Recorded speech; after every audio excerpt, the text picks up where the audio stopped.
你的手艺都是你娘教你的吧？正好相反，我娘在世的时候，跟爹爹一样，做不了什么精细活，反而像什么爬树啊、摘果子之类的，倒是很在行。所以你是继承了你娘的衣钵。我可没有我娘的好身体。我从小就体弱多病，天天都吃药。你还体弱？嗯。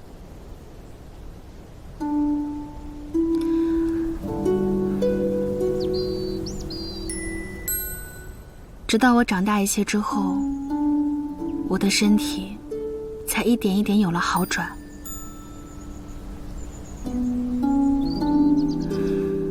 也许真的是我把我娘的身子拖垮的吧。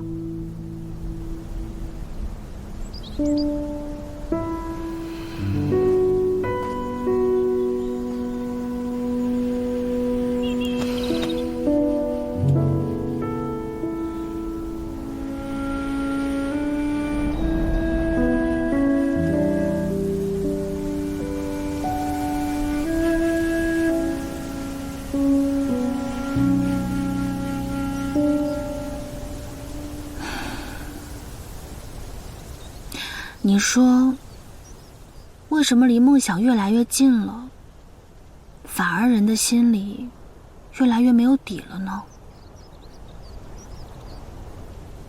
你是说为民请命吗？嗯，反正就觉得在上司的这段时间，总感觉哪里还没有做好。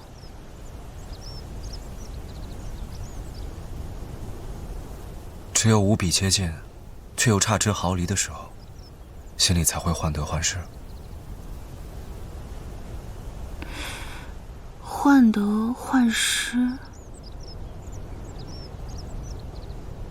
对，就是这种感觉，患得患失。越想努力，就越害怕失去，然后就想再努力，更努力一些，把所有的事情都做到最好。但我相信你可以的。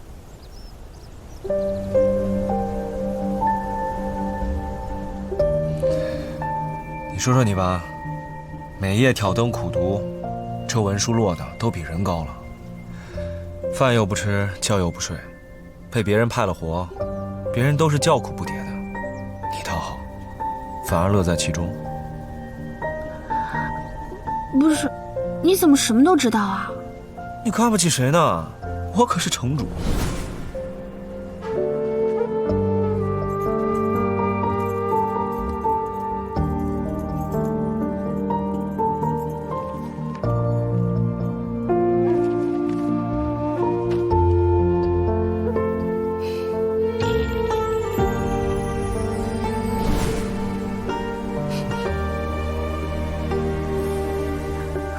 好好好，你是城主，你厉害，你通晓一切行了吧？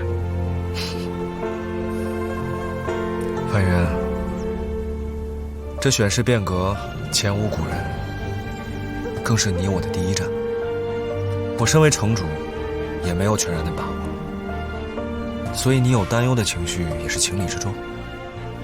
但没关系，谁说担忧就不能成事呢？只要接受自己一时的软弱，然后一起竭尽全力，迈步就是了。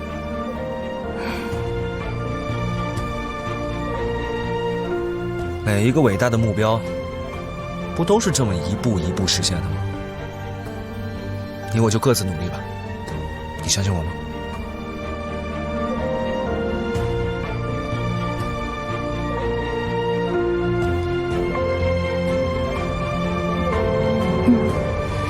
我相信你。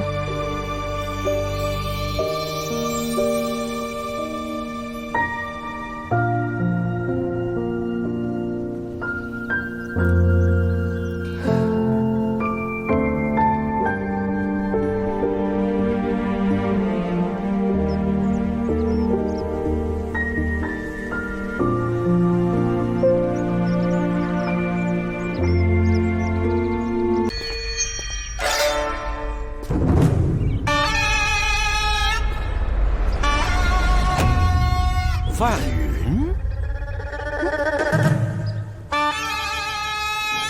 范云，哪有范云？谁是范云？我不是范云啊！站住！不是范云，你站住！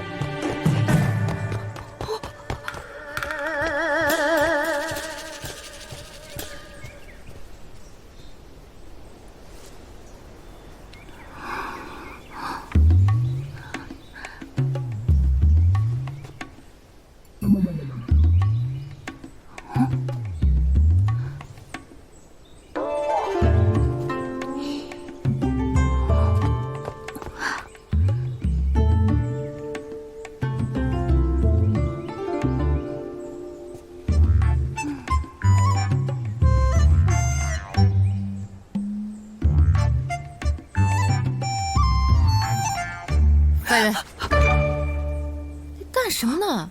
你吓死我了！你吓死我了！你干嘛呢？我没干什么。哎，对了，我刚才找高然，发现他不在家，你知道他去哪儿了吗？你说高然啊？啊，自从他辞官之后，家务活他都包了。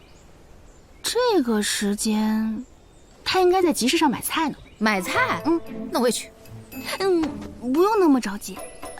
这样，你等我把这些文书送到司隶署，我今日就没事了。到时候，你跟我回家怎么样？我跟你回家。高然也在。走，走吧。此次选试变革将废除，请贵族参加选试讨论。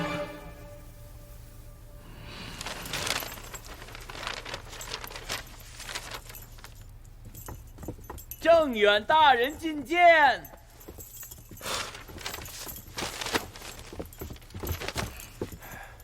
哟，郑老，您这脸色怎么如此之差？来，快坐下。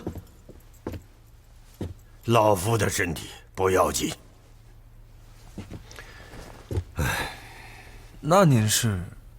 城主啊，这昨日早会之后，老夫一直在想，当年先主把城主托付于我，恐怕如今我会让先主失望了。我这不是挺好的吗？我说的不是你那个病，我的病跟您没关系，我一直按您的吩咐按时吃药，请您无需担心啊。您还有什么事儿吗？在府中的花园里，城主提出允许全民选试，引起了轩然大波呀。老臣以为，城主还是断绝此念头为好。啊，原来您说这事儿啊，这事儿我确实回去想了，我确实冲动了，要不是您及时制止，那不就得酿成大错了，可不是吗？哎，城主的想法可是真的？千真万确。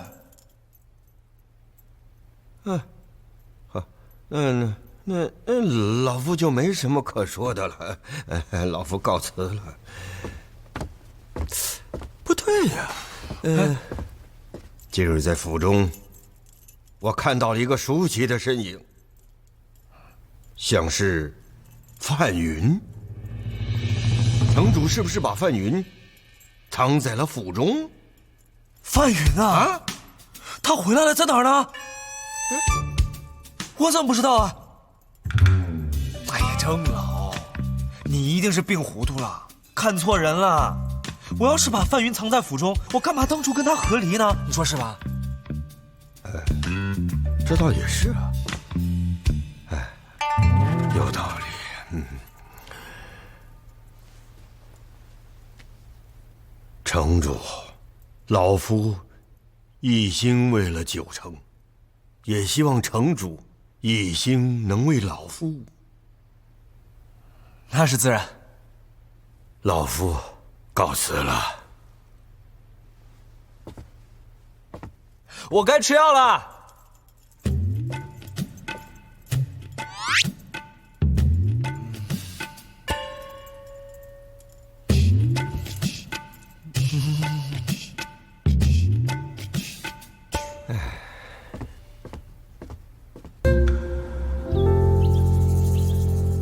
么？你怎么不早说呀？老爷，正义办事不力，您的信让吕大人给劫走了。好你个吕文仲啊！换我何事啊？啊！快！吕大人呐，我家老爷又感风寒，今日不宜见客呀，要不您改日再来吧。你看他，他满面红光的迎接我呢，他哪像有病的样子啊？啊，吕大人，要不您改日再来吧。该忙什么忙什么去啊！走，出去吧，吕大人。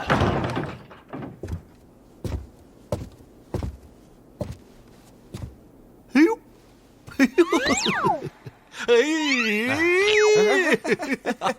哎呀，成何体统啊！哎呀，老郑啊，还生气呢。行了，物归原主。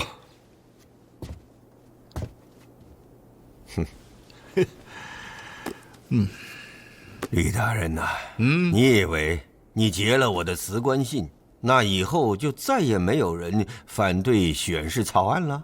啊？哈哈，这是代表我自己，那9大贵族不是摆设。哼！老郑啊，我们上上下下都知道你这封辞官信的厉害，你这封辞官信一出，势必会导致大家分崩离析，选士派、贵族派也会两败俱伤。现在齐正以城主之位来担保选士的草案试行，如果他看了这封辞官信，你说你该让他如何自处啊？那是他不顾为主之道，这个只代表我自己，我躲行吗？我不管行吗？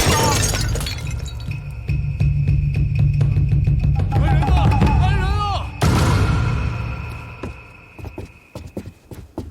我的三才佑啊！呀，老郑别着急，别着急，让我看看。哎，这个不是你50大寿的时候，我送给你的吗？啊，哎呀，行了，哎，这个呢，就算我收回了。老郑，哎呀，老郑，哎呦我的！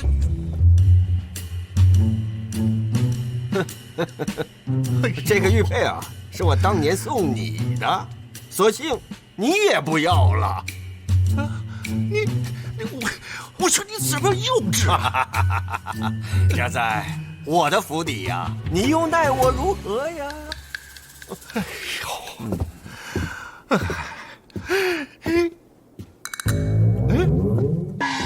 这副旧时的真迹是我命人寻遍9城给你搜罗了。可是你的大日子，我要以女子的这身装扮赴考。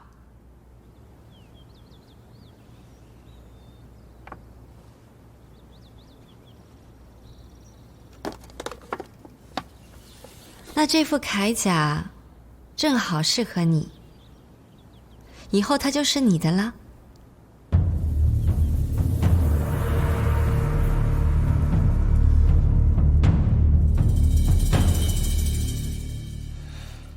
你们怎么又心生变化？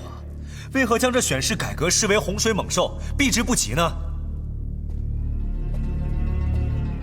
自古有言：夫礼，天之经也，地之义也，民之行也。礼制不定，民众便失去了行动的准绳，其危害之深远，难以估量。停！你这话说的，我都快起茧子了。我早就把这选士改革的利害得失都跟你们阐述明白了嘛，为何还如此冥顽不灵呢？全民选士的确有好处，效果也能看到，但其中有一点，臣不认可。你是说女子选士吗？没错，女子为官有违人伦纲常。试问天下女子像男子一样的为仕途埋首暗读，那家中的事由由谁来操持？延绵子嗣的责任又由谁来承担？况且女子在官场上抛头露面，难免惹人注目，家中男子便会惶惶不可终日。此举有百害而无一利，所以只要城主轻轻划掉"男女皆可"4个字，选侍只限于男性之中，臣等再无异议。若是我今日非要坚持呢？请城主修改女子选侍，否则臣等宁愿辞官还乡。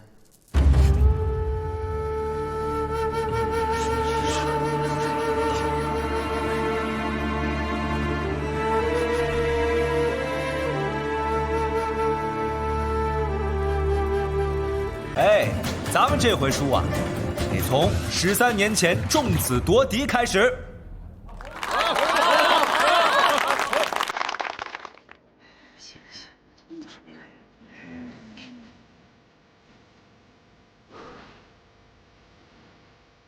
13年前，先城主驾崩后，重子夺嫡。这刚安盛几年的九城，再次陷入了这纷飞的战火当中。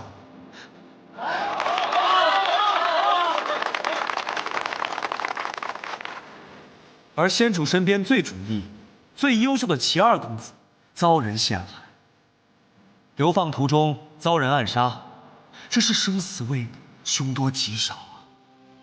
而那几名觊觎主位的哥哥们呢？打来打去，两败俱伤，结果反而被一个最没有本事、最孱弱的小儿子齐征，落得了这个天上掉下来的馅饼，成为新一代的九城共主。可这个齐征啊，也不见得有多威风，连这个先主一手组建的暗卫组织都没有宣誓效忠，可谓是孤立无援，踽踽独行。哎。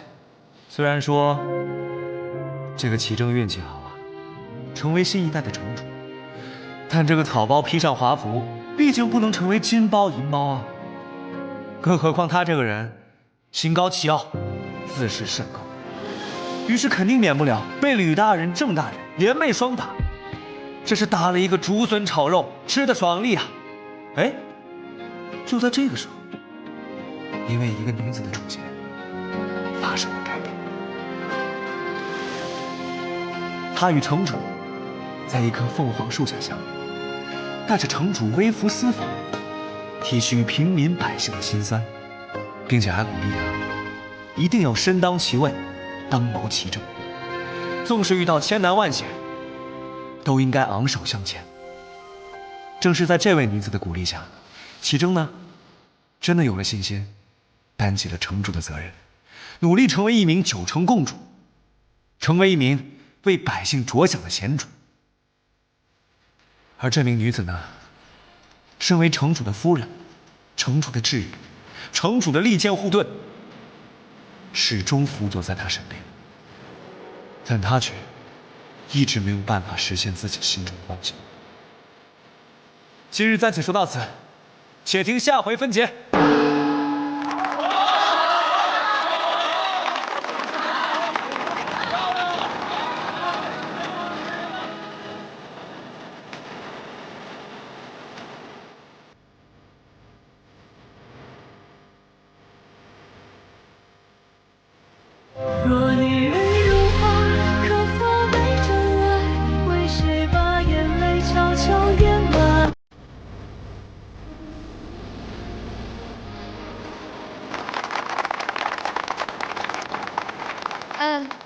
大家书都听完了吧？那回去吧。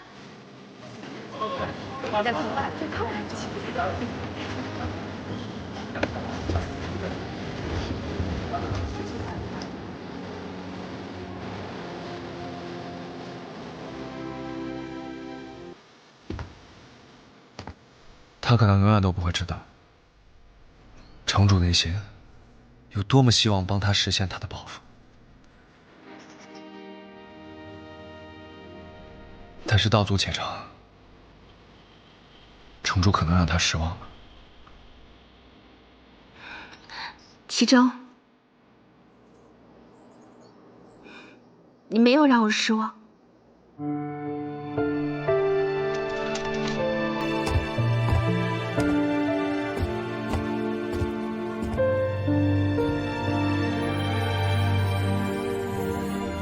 那你怪我吗？当然不会。变革怎么会一蹴而就呢？肯定是要一步一步来的。而且，城主你已经做得很好了，至少现在那些平民学子都有了晋升之路，这就说明你之前所有的努力都没有白费。至于我嘛，我确实有一些失落，不过我的身边不是还有你吗？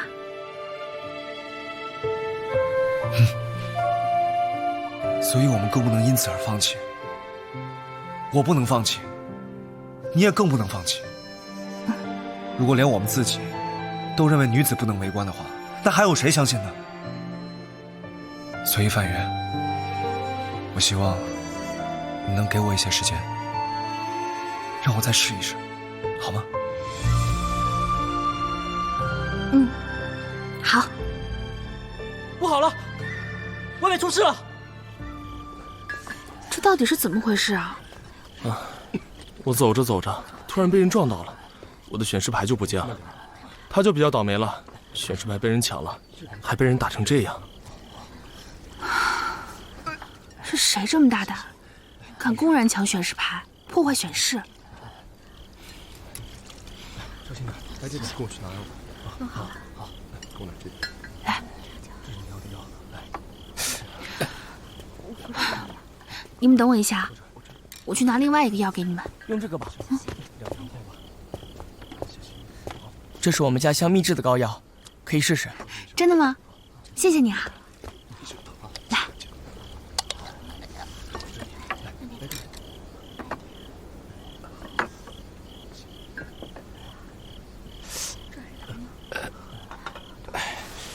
忍一下。好了。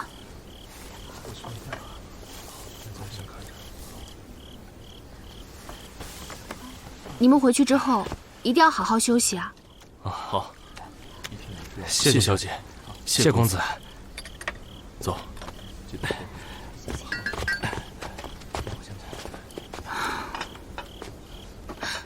小一郎，你身上没有受什么伤吧？哦，我没事。久仰先生，甜心这厢有礼了。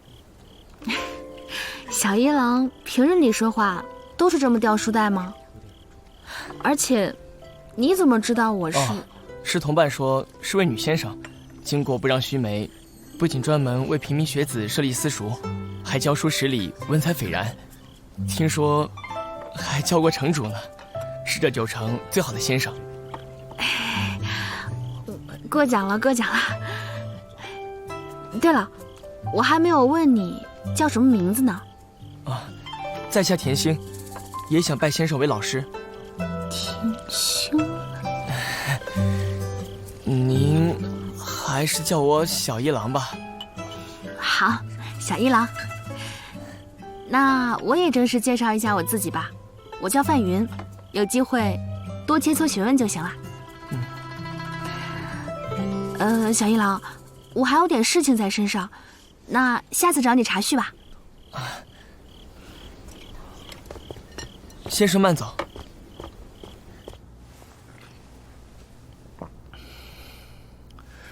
你是说，抢选士牌的是一个叫影沙盟的组织？是的，影沙盟曾是流窜于山野的悍匪，善打劫掳掠、跨城运输商品的商队，皆身负高额赏金的悬赏令。看来有人想雇佣影沙盟来破坏选士。蝴蝶也正有此猜测。我知道了，蝴蝶，如今一众考生都暂住在环峨楼，出了此事，还是要多加防范才是。嗯。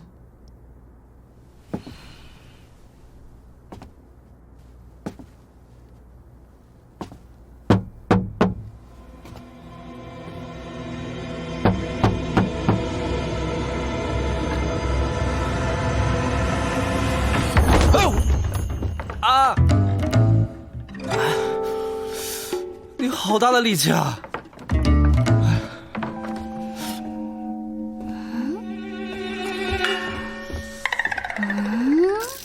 奇怪了，你说你一个人在这屋子里面，你锁门做什么呀？啊，你看看，是不是撞红了？帮我吹吹。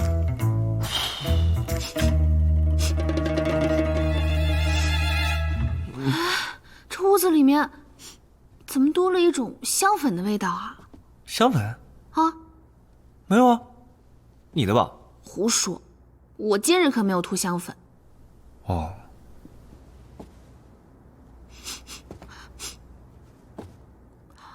哦，我知道了，是蝴蝶姐姐身上的味道。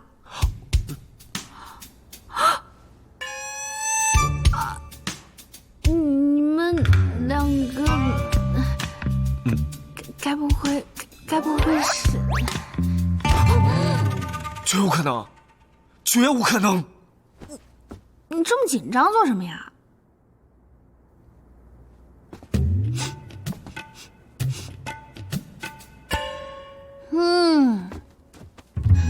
还说没有？那这是什么啊？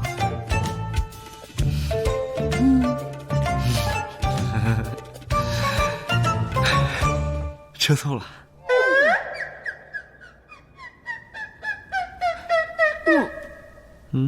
胡说八道什么呀？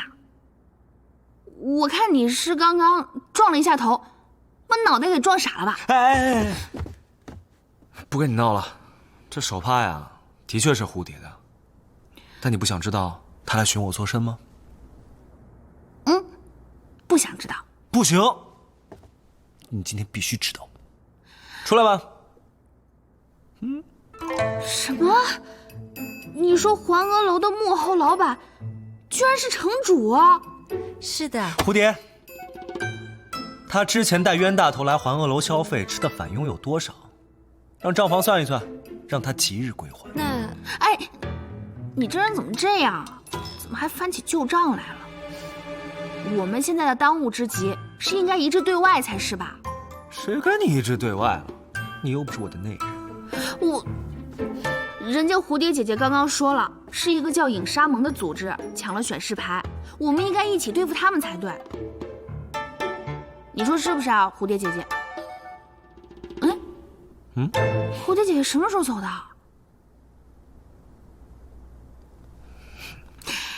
要不然这样吧，我呢替你想上一计，助你捉贼，就用来抵消佣金吧，如何？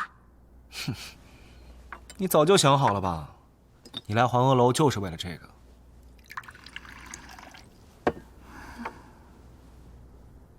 你说说吧，看看你这一计值不值这个钱？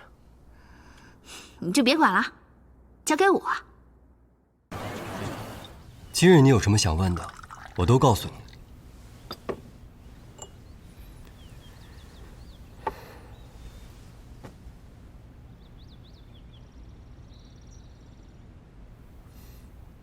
我自小生于郑家，便觉得功名利禄没有多珍贵。本来想着来环娥楼看看，到底是什么吸引着你，点灯夜读。看来是我自作多情了。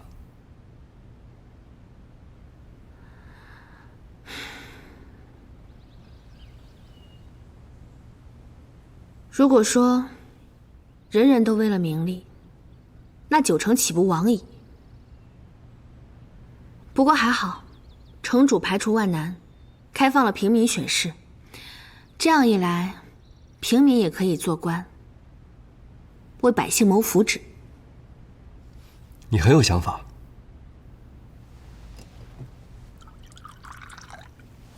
来，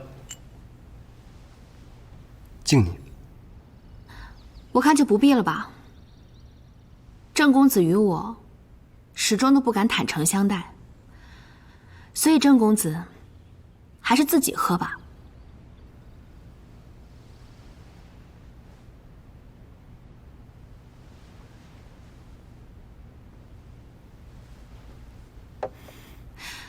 我看你神色奇怪，是发生什么事情了吗？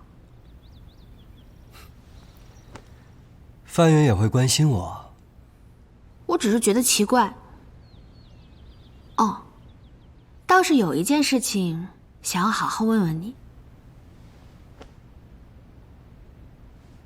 为何那一次影沙盟出现，想要伤害我的时候，娄启言会在呢？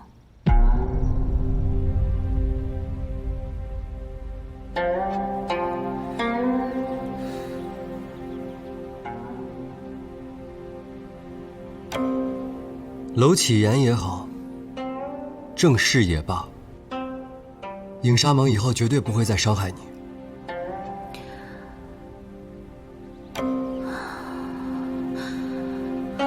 所以说，那些影沙盟真的是你的人？他们也是你手中的刃。你，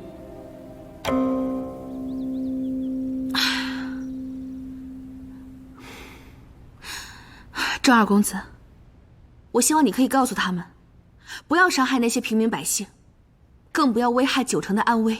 好，我答应你。范云，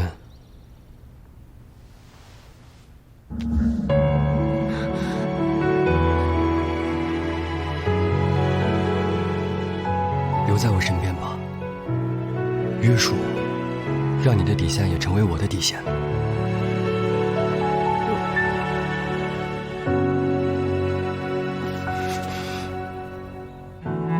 郑二公子，我还有事，我先走了。